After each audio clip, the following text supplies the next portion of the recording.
Welcome. Reading Goodnight Stories with Bored Grandma. Are you ready for bed? Are your teeth brushed? If so, then here we go. Tonight I'm going to read to you Rose Red.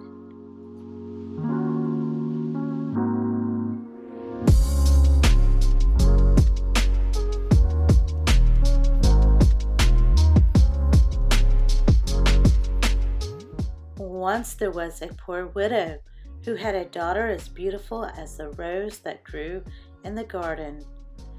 She was therefore named Rose Red. One cold winter night, a knock came at the door. "See who is there," said the woman. "It may be some traveler who has lost his way." Rose Red raised the latch, but upon seeing the bear outside, she became frightened and started to bolt the door again.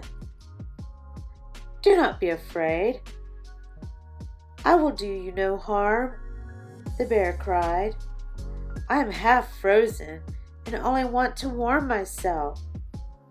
"You poor bear," said the girl sweetly. "Come in and sit by the fire." And she took a broom and brushed the snow from his fur.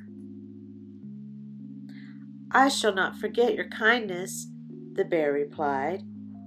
Indeed, he was so friendly and such good company that both mother and daughter were glad to have him. They looked forward to his company every night and left the door unbolted until he arrived. Spring came and everything was green again. The bear said one morning to Rose Red, "Now I must go away, and I may not come back again the whole summer." "Where are you going, dear bear?"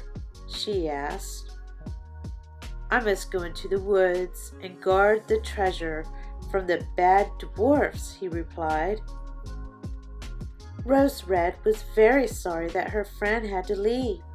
She opened the door, but as the bear ran out, a piece of his fur caught on the latch. It seemed to her that she saw gold shining through, but she was not certain. One day, as she was walking through the woods, she came upon a dwarf. "What are you staring at?" he cried angrily. "Help me out of this." "What is the matter?" she asked. "You silly girl, can't you see I'm caught in this tree?" The dwarf had driven a wedge in the tree to split it, but somehow had caught his beard in the crack. When the wood closed over it, he found he was stuck fast. Red Rose tugged and tugged, but she could not get the ugly little man free. At last, she was forced to take out her scissors and cut off his beard. As soon as the dwarf was free, he seized a sack of gold laying at the root of the tree. "You nasty girl, cutting off my beautiful beard," he growled. "Evil reward you." He stalked off. Several weeks later, Rose Red was walking in the woods again, and she heard someone screaming. It was the same dwarf. This time, a huge eagle had seized him in his claws and was about to fly off with him.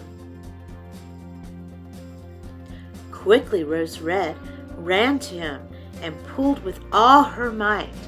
After a struggle, the eagle let go and flew away. When the dwarf recovered from his fright, he said in a shrill voice, "Could you not deal more gently with me? You have torn my clothes." Then he picked up a sack of jewels and disappeared.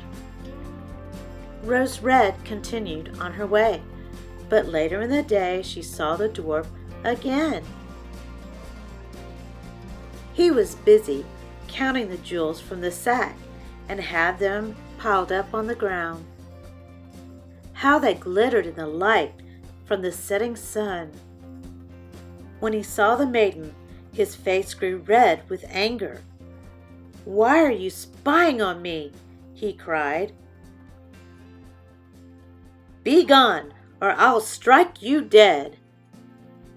At these words there was a great roaring, and a black bear rushed out of the woods towards them. The dwarf tried to get away, but he was too late.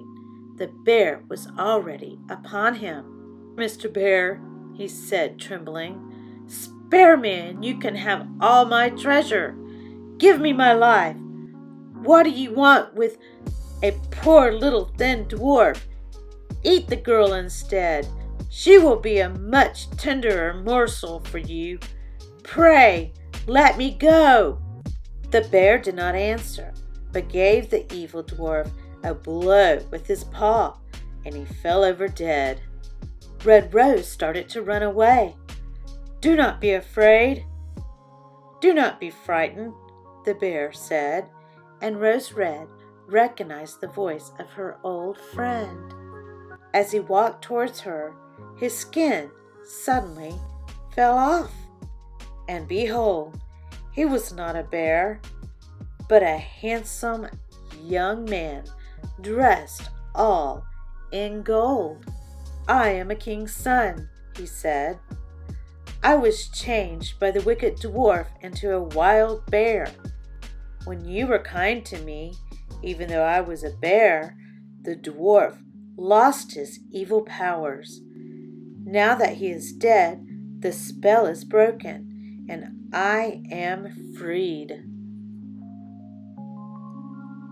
How happy Red Rose was that her friend, the bear, was really a handsome prince. They went home together and told her mother all that had happened. The prince declared his love for the maiden and asked her mother's blessing. This the poor widow gladly gave, and Rose Red and the king's son were married that very day. The end. Now off to dreamland you go.